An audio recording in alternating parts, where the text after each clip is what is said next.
سڵاوتان لێبێت و ئەم کاتتان باش. دایکان و باوکان هەمیشە دوودڵی ئەوەن کە مناڵەکان لە چ کاتێکدا پێویستی بە پشکنین هەیە، هەر لە سەرەتای لە دایک بوونیەوە هەتا وەکو قۆناغەکانی دواتر لە گەشەی مناڵە. هەمیشە بە تایبەتی دایکان زۆر خەمی ئەوەیانە لەوەی کە بزانن مناڵەکان گەشەیەکی تەندروستی هەیە، بۆ ئەوەش هەندێک جار ئەوەندە دوودڵ ئەبن لەوەی کە هەندێک جار کارێک ئەکەن کە زیان بە مناڵەکان ئەگەێنن بێ ئەوەی کە سەردانی پزیشکێکی پسپۆ بکەن. ئێمە ئەمڕۆ ئەمانەوێت زانیاری زیاتر وەربگرین لەسەر گەشەی مناڵ و قۆناغەکانی باڵغبوون لە کوڕان و لە کچانیشدا کە پێویستە دایکان و باوکان زانیاری وردیان هەبێت لە چ کاتێک و کەی پێویستە لەوەی کە زانیاریان هەبێت لەسەر قۆناغەکانی باڵغبوون لە کچان و لە کوڕاندا. من پێم خۆشە زانیاری زیاتر وەربگرین لەسەر تەوەرەکەمان بە میوانداری زۆر بەڕێز دکتۆر گۆران محەممەد، پسپۆڕی تەندروستی مناڵ و گەشەی مناڵ. دکتۆر سڵاو لێبێت و ئەم کاتەوە باش. سڵاو بەخێر بن، زۆر سپاس. دکتۆر، دایکان بە تایبەتی کە ئەڵەم دایکان زۆر کێشەی ئەویان هەیە لەوەی کە چ کاتێک ئاگایان لە گەشەی مناڵەکەیان بە تایبەتی لە قۆناغی سفرەوە پێویستە چ کاتێک دایکان پشکنین بۆ مناڵەکەیان بکەن. خۆی هەموو قۆناغێک لە قۆناغەکانی مناڵە گرنگە، هیچ قۆناغێکمان نییە پێی بڵێن گرنگ نییە. هەر لە بیدایەتەوە کە لە دایکە بێ هەتاوەکو ئەو تەمەنی کە پێوتێ چێتە تەمەنی هەرزەکاری و دوای ئەوە چێتە تەمەنی پێگەیشتووی کە یعنی تەمەنی گەوری پێ ئەوتر ئەمانە. هەموو کاتێک گەشە گرنگە بۆ مناڵ، چونکە ئێمە لە حیاتی خۆمانە هەموو کەسێک پێویستە کە ئاگای تەندروستی خۆی هەبێت، بەڵام گرنگە مناڵ زیاتر ئاگایان لەم تەندروستیە هەبێت، چونکە لەبەرەوەی مناڵ تۆ بنیاتی جەسەدی مناڵەکە ئەنێیت و لە هەمان کاتیشتا بنیادی مێشک و زاکیرە و زیرەکی ئەنێت، یعنی وەکو گەورە نییە. گەورە تۆ دڵنیایی ئەیتەوە بۆ ئەعزانەی یا ئەو ئەندامانەی کە لە جسم تا هەیە بۆ ئەوەی لە کار نەکەون تووشی کێشە نەبن، بەڵام مناڵ دروستی ئەەکەیت. بۆ نمونە باڵایەکێکە لە بەشە ئەساسەکانی دروستکردنی مناڵ، کێژێکێکە لە بەشەکان. گەشەکردنی مێشک گرنگە، چونکە لە مناڵ لە قۆناغەکانی خوێندنە بووە جاری وایە هەر نەقسی هەج موادێکمان هەبێت لە زیرنگ بێ لە ئاسن بێ یا هەر کێشێکی تر هەبێ ئەمانە زەربە ئەیە لە مناڵ، یعنی زیرەکێکی کەمەکاتەوە. بۆیە متابعی مناڵ لە هەموو تەمەنێکا گرنگە، لە سفرەوە هەتاوەکو ئەو تەمەنێک لە لای دکتۆری مناڵان کۆتایی پێێت. دکتۆر، کاتێک کە مناڵێک لە دایکە بێت پچ کێشێکی هەبێ پێی ئەوتێت کێشێکی تەندروستە و ئەم مناڵە با کێشێکی تەندروستەوە لە دایک بووە. بەڵێ، خۆی کێشی تەندروست بۆ مناڵ بریتێ لە 2 کیلۆ نیو هەتاوەکو 4 کیلۆ. ئەگەر لە 2 کیلۆ نیو کەمتر بوو هەتاوەکو کیلۆ و نیوێک ئەوە پێوتێ کێشی کەمە. ئەگەر لە 1.5 هەتا 1 بوو ئەو پێوتێ زۆر کەم، ئەگەر هاتو لە 1 کەمتر بوو پێوتێ زۆر کەم. کەم حاڵتانیشمان هەیە بۆ نمونە لەو مناڵانەی کە بە زۆر بەنە بەکامی لە دایکە بن. بە هەمان شێوە کە کێشکەمی کێشەیە، کێشزایی کێشەیە بۆ مناڵ. ئەگەر هەر مناڵە کێشی لە 4 کیلۆ بوو ئەیش پێ ئەوتێ کە کێشی زۆرە، بێگومان کێشزاییش کێشی خۆی هەیە کە لەوانەیە خەڵکی خۆمان زۆربەی زۆری پێخۆش بێ کە مناڵێکی خەپە و قەبارەکەی گەورەوانە. یەکێک لەو کێشە گەورانەی کە ئێمە تووشمانە بێ لە مناڵی کێش زۆرە بریتێ لە دابەزینی شەکری ناوخوێنەکەی.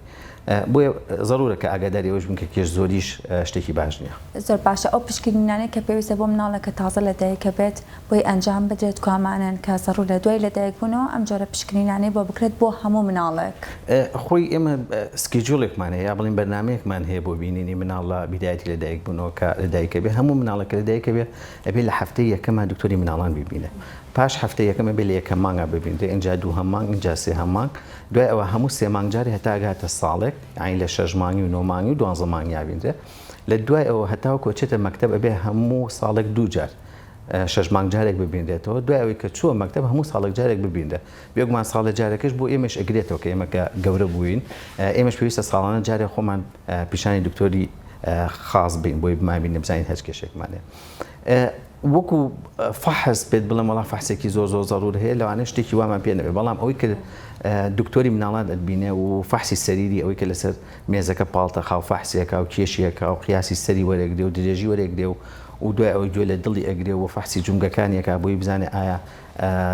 جومگەکانی سمتی دەرچوە یا دەرنەچۆ یا هەر کێشێکی تر کە لەو کاتەیە لە کاتی فەحسەکەی دکتۆرە کە سەرنجی ڕائکێشێ، ئەمانە بەشێکی گرنگی فەحسی مناڵن. بۆیە پێویستە کە تۆ لە هەفتەی یەکەمە دکتۆری مناڵ دبینێ و ئەگەر هاتو هەر شتێک هەبوو بێگومان دکتۆر لەسەر زەوی ئەم شتانە قەرارەیە. بەڵام ئەوەی کە زۆر گرنگە فەحسێک هەیە کە پێوتێ فەحسی نیۆنێتەڵ سکرینینی پێوتێ، یعنی هەڵسەنگانی مناڵ لە بیدایەتە، کە ئەم فەحسە بەڕاستی لە لای ئێمە نییە لە کوردستان و لە سلێمانی بۆچی نییە لای خۆمان لەبەرەوەی تێچووی هەیە ئەم فەحسە کۆمەڵێ فەحس هەیە کە جیا کراوەتەوە ئەم فەحسانە ئەگەر مناڵ لە بیدایەتە تەشخیصی بۆ بکرێت بۆ مستەقبەلی مناڵەکە باشترە یەکێک لەو شتانەی کە لەناو ئەم بەرنامەجی فەحسەیە هەیە کە پێوتە نیۆنێتال سکرینینی پێوتە بریتێ لە فەحسی مناڵ بۆ غودەی دەرەقی غودەی دەرەقی کە کێشەی کەمی هەبێ غودەی دەرەقی کە سەبەبەکەی لەوانەیە لە ئەسنا لە ئەنجامی دروست نەبوونی غودەکەەوە بێ ینی ئەندامی غودەکە کەوێتە ملەوە یا لە ئەنجامی کێشەی هۆرمۆنەکە یعنی دروستبوونی هۆرمۆنەکە ئەگەر هاتو ئەم کێشەیەمان هەبێ ئەمە کێشێکی زۆر گەورەیە کە پێی نەزانیت یعنی کێشە گەورەی ئەم شتە چییە یعنی هەنێ جار بە دەموچایەوە دیارە بۆ من ئەو مناڵانەی کە کەمی غودەی دەرەقیان هەیە عادەتەن زیاتر خەواڵوترن شیر کەمتر ئەخۆن و حاڵەتی قەبزیان ئەبێ و لە ناوکیانە فتقیان ئەبێ و ئەم مناڵانە بە دەموچاویانەوە شێوازێکی جیاوازی هەیە و بێجگە لەمانە زەردویەکانیان درێژە ئەکێشە کە لە کاتێکا زەردووی لە مناڵی ترا لەوانەیە ئەو پەڕی 14 ڕۆژ بخانێ بەڵام ئەمان درێژە ئەکێشە ئەگەر ئەم کەمی غودەی دەرەقی پێی نەزانیت تەئسیراتی هەیە بۆ سەر زیرەکی مناڵەکە یعنی لەوانەیە مناڵەکەت کەم عەقڵ دەرچێت یا بە تەواوی ژیری نەبێت زیرەکی هەر نەبێت بۆ یەکێکە لە فەحسە زۆر گرنگەکان کە بەداخەوە لە لای ئێمەنەوە چەند فەحسێکی تریشی تایە کە پێوتێ فەحسی مێتابۆلیکی پێوتێت و ئەمانە زۆر پاشە هەبێنە سەر پرسیارە گرنگەکە کە دایکان هەمیشە دوودڵی ئەوەن گەشەی مناڵ هەمیشە پرسیاریەوەکەن لەوەی کە ئەبێت گەشەی مناڵەکەم چۆن لەوەی گەشێکی تەندروستە لە چ کاتێکە هەستی پێ ئەگرێت کە من مناڵەکەم گەشەی دوا کەوتۆ یاخود لە گەشە وەستاوە خۆی کەلیمەی وەستان لە گەشە بە متابعە دیاریەکرێ هیچ مناڵێک ناتوانێت بەبێ متابعە بڵێ لە گەشەی وەستان بۆ من مناڵێک ئێستەیەتە لام ئەی کێشم پاش مانگێکی تر ئەی کێشمەوە ئەمە بۆ منەوەکو کێش وەکو باڵای بۆکەمەوە وەکو قیاسی سەری بۆ وەرگنەوە بیرم نەچە قیاسی سەر هەتاوەکو 2 ساڵ تا 3 ساڵ وەرەگیرێ بەڵام تر دوای ئەوە پێویست ناکە وەربگیرێتەوە مەعادام ئەگەر حاڵاتێکی جیاوازی هەبێت کە مناڵەکە ئاو لە سەریاکەوە بێتەوە کێشێکی لەوان نابوو بێت بەڵام باڵا و کێش بە بەردەوامی وەرەگیرێت بۆ هەر تەمەنێک نسبەتی زیادبوون جیاوازە بۆ نمونە مناڵێک کە لە بیدایەتە لە دایکە بێ هەتاوەکو ئەگاتە سێمانگی بە نزیکەی ڕۆژانە 25 بۆ 30 غرام زیادەکە یعنی ئەگەر بین بۆ مانگەکە زەربەکەی نزیکە 750 غرام تا 900 غرام زیادەکە بەم قیاساندا حسابەکرێ لە دوای سێمانگیەوە عادەتەن سێمانگیەکەمەوە کێش زیادبوون کەمە بێتەوە بۆ نمونە ئەبێ بە نزیکی 18 غرام 19 غرام هەتا 20 غرام لە دوای ئەوە کەمتر ئەبێتەوە بۆ سێمانگی دوای ئەوە بۆ نزیکەی لەوانە بێ بە 15 غرام تویت ئەم 15 غرامە سەربی ئەو فترەیەکی لێکم کێشانەوە هەتاوەکو ئاخر کێشان بۆ دەرهێنرێت بە شێوازێکی تر هەمانە کە ئێمە زانین کە مناڵەکە بۆ منە کێشی یا ئەگەر باڵەشمان بیر نەچێت بۆ منە مناڵ کە لە دایکە بێت لە بیدایەتی تەمەنیان نزیکی 50 سانتیمە کچ نزیکی 48 سانتیمە لە یەکەم ساڵە بە هەموو ساڵەکە نزیکی 25 سانتیم زیادەکە لە ساڵی دووەمە نزیکی 12 سانتیم زیادەکە اینجا دوای ئەوردەوە دەخاوە بێتەوە بۆ نزیکی 6 سانتیم و لە هەنێ تەمەناگاتە 4 بۆ 7 سانتیم شێوازێکی ترمان هەیە بۆ هەڵسانگرندنی زیادبوونی کێش و باڵا کە پێوترێ وەکو چارتی پێوترێ ئەم چارتە لە دوو سەرچاوی گرنگە وەرەگرێت یان بریتێ لە سەرچاوەکەم تێ WHO ڕێکخراوی تەندروستی جیهانی کە هاتووە کۆمەڵی وڵاتی کۆکردوێتەوە کێش و باڵای هەموو وڵاتانە هی مناڵەکانی کۆکردوێتەوە و معدلێکی بۆ دەرهێناوە بەپێی ئەم معدلە قەرارە دەرێت کە ئایا مناڵەکە ئەخرێتە سەر خەتێکە وەکو خەتی نازانەگەر بینی بێتان وەکو خەتی بەیان وایە لەسەر ئەم خەتانەدا ئەندێ ئایا مناڵەکە لەسەر خەتە ناوەڕاستەکەیە یا هاتوتە خوارەوە یا بە بەردەوامی لەسەر خەتەکەی خۆی منویانە بۆ کێش و بۆ باڵا و بۆ سەری ئەمانە هەر هەموویمان هەیە و بۆ کچ و بۆ کورد جیاوازە و بێگومان هەنێ حاڵتیشمان هەیە چارتەکانیان جیاوازە بۆ منەوە مناڵانی کە داون سیندرۆمیان هەیە چارتیان جیاوازە زۆربەی حاڵتەکان بەشێکیان جیاوازیان بۆ کراوە لەو حاڵنامە زۆر باشە پێشەویست بینە سەر قۆناغەکانی باڵەخوند و پرسیارەیە دەیکەن دایمە زۆر پرسیاری ئەکەن کەی خواردن بدرێ بە مناڵ و ئەو بدرێ بە مناڵی خواردەمەنی 6 مانگ بۆ ئاوەکە نەخێر خصوصا ئەو عیلاقی بە دەستپێکردنی خواردنەوە هەیە ئەگینا مناڵ هەتا دەست ئەگەی بە خواردن پێویست ناکە بە هیچ شێوێک ئای بدرێتە چونکە ئەو شیری کە پێی تێ بڕێ ئاوی پێویستی شیتایە کە مناڵەکە بیخواتەوە و بۆ حاڵەتی دەستپێکردن بە خواردن ئەتوانین لە بینی 4 بۆ 6 مانگە دەست پێ بکەی بە خواردن و ئەو مناڵانی کەشەی دایکیان نەخۆن باشتر وایە ئەگەر گەشەشتیان باش بوو هەتا 6 مانگی ڕێک دەست نەکرێ بە خواردن چونکە ئیسیفادەکانی شیری دایک کاتێک دەرەکەوێت کە تۆ 6 مانگی ڕێک بە شیرەکەی خۆی بخوا لە بینی 4 بۆ 6 مانگێش کە دەست پێ ئەەکەین ئەویش کۆمەڵێک هەڵسەنگاندن هەیە باشتر وایە بۆ مناڵەکە بکرێ بۆی بزانێت ئایا مناڵەکە ئامادەیی هەیە بۆ خواردنیان ئەگینا هەر نابێت لە خۆتەوە یەکسەر گەیشتە 4 مانگ یا 5 مانگ خۆت یەکسەر دەست پێ بکەیت و بێگومان بیرشم نەچێ شێوازی دەستپێکردنی بۆ خواردن شێوازی دەستپێکردن بۆ خواردن شێوازی خۆی هەیە وێ بە نیزامێکی ڕێکپێک و شتێکی هەڕەمەکی نییە کە خەڵکی خۆمان هەر لە خۆی بە شێوازێک دەست پێەکە کە بەشێکی زۆری غەڵەتە وتمان لە بینی 4 بۆ 6 دەست پێکرێ ئەبێ هەڵسەنگاندی بگرێت هەڵسەنگاندەکە چۆنێ بێ مناڵە ملی گرت بێ ینی ملی نەکێ بەم لەولایە چونکە ئەگەر ملی بە تەواوی نەگرت بێت ترسی ئەومانەیە کە خواردنەکە بپەڕێتە قورگی ئەبێ مناڵەکە بتوانێت کە خواردن دیە بە زمان بخاتەوە پشتی بۆ لای قورگی بخاتەوە پشتی زمانی بێجگەلەوە مناڵەکە توانای قودانی باش بێ هەست بکەیت کە توانای قودانی باشە ئەگەر ئەم حاڵەتانەی تیان نەبێت و دەستەکرد بە خواردنەکە ترسی ئەومان هەیە کە مناڵەکە تووشی پاڕانە قورگە ئەومانەی بوێ بێگومان کەوتمان لە پێش 4 مانگی ناتوانین دەست پێ بکەین چونکە کێشەی ئەوەی هەیە ئەگەر مناڵ پێش 4 مانگی دەست پێ بکرێت لەوانەیە بیکە مناڵەکە با لێ بکە حاڵی قەڵەوی و حساسیت بە مجموعی خواردنی بۆ دروستکە و لە دوای 6 مانگیشەوە هەر غەڵەتە بۆیە من زۆر جار دایک و باوکە بینم مناڵەکەی گەیشتووەتە 7 مانگ و 8 مانگ هێشتا دەستی پێ نەکردووە یەکێک لە سەرچاوەکان و بەحسەکان باسیەوە کە ئەگەر مناڵ لە دوای 6 مانگی درەنگتر دەست پێ بکرێت لەوانەیە حساسیت بە حاڵەتی گەرمی زیاتر تیاتر ڕووبا یا حساسیت بە حاڵەتەکانی تری زیاتر ڕووبا زۆر باشە با بێنە سەر قۆناغەکانی باڵغبوون قۆناغەکانی باڵغبوون چییە و کەی و چۆن دەرەکەوێت خۆی کە ئێمە پێ باسی قۆناغی باڵغبوون تەوان باڵغبوون یەکێکە لە قۆناغە زۆر گرنگەکانی تەمەنی مناڵ و احتیمامی تۆزێک کەم پێدراوە هەستەکەم لەم چەند ساڵەیە زیاتر ڕوون کردەوە لەسەر ئەم حاڵەتانە دراوە ئەویش بە پی کچ و کوڕ فەرقەکە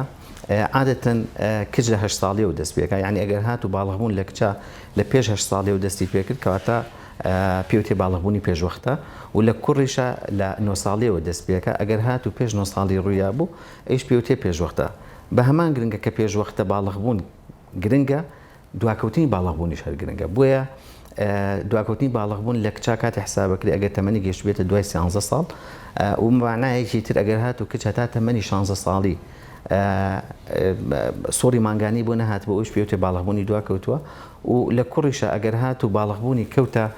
دوای 14 ساڵەوە پێوتێت باڵغبوونی دواکەوتووە بێگومان شێوازی باڵغبوونیش بەچی قەرارە درێت حەزێکی لە پرسیارەکانی تاگەکردن پێتەڵم زۆر باشە ئاماژەت بۆ کرد چۆن قۆناغەکانی پێشکەوتن گرفتە دواکەوتنیش گرفتە کاتە لەو کاتەیە ئەبێت سەردانی پزیشکەکەی پسپۆر بکرێت و چارەسەرەکانی چین لەو کاتەیە بۆ هەردوو حاڵەتەکە گرنگە حاڵەتی یەکەمان کە باسی پێشوەختە ئەکەین یەکێک لە گرنگیە زۆر گرنگەکانی پێشکەوتنی باڵغبوون لە مناڵە ئێمە هەموو ئیعازێک کە بۆ باڵغبوونیە لە مێشکەوەیەت ئەگەر هات و ئەم باڵغبوونە پێش حاڵی خۆی هات کەواتە ئێمە گومانەکەین کە خەلەلێکەوێت لە مێشکە بۆیە بێت دڵنیابینەوە لە حاڵەتی یەکەم ئایا هیچ خەلەلێکمان هەیە یان نیمانە حاڵەتی دووهەم ئەو مناڵانەیە کە زوو باڵغبوون باڵغە بن کەواتە زووتر باڵیان گەورەبوونی باڵیان دروست دەبێت و هەنێ جار ئێسقانیشان سریعتر گەشاکە کە ئێمە